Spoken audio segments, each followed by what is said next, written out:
that's the first song, right? But I think coming to California and staying here after I got out the Marines, I knew I needed discipline, which is why I joined the Marines. I was a wild child for days. But I think seeing the perspective of the record company and what they have to put up with and go through, I mean, there's some people that have been signed that will remain nameless, but the label would spend like $1 million on them. And they figured they could just talk to anybody any kind of way and just treat people whatever way that they felt. And you never know, whether it be a label or really any other business, if you're talking to the secretary like trash, she might be hooking up with the boss, the owner of the company. You never know. And I've seen people destroy their careers off of the hype that some of the record companies have created for the artists.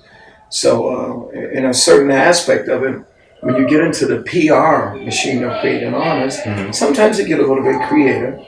And as long as the artist can maintain focus and keep their head on straight, no one cares if it's selling, helping to sell records. But there's been instances of certain artists that start believing the PR machine and they forget that all of this has been created to make things work out for them and sell more records.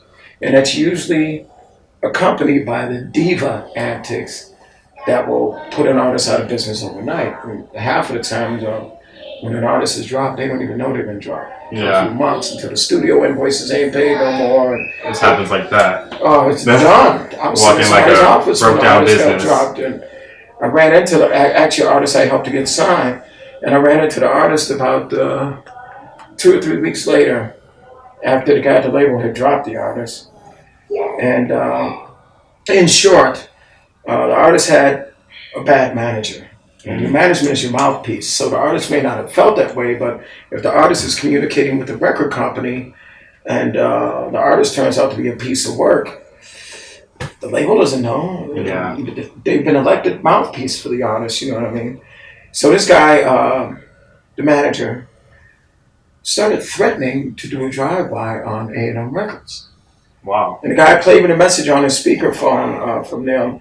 As soon as he ended the message, he said, "They're dropped." So immediately, they have no clue. And then I ran into the artist about 2 or 3 weeks later, and the artist said, "They won't pay my invoices. They ain't doing nothing. They won't even take my call."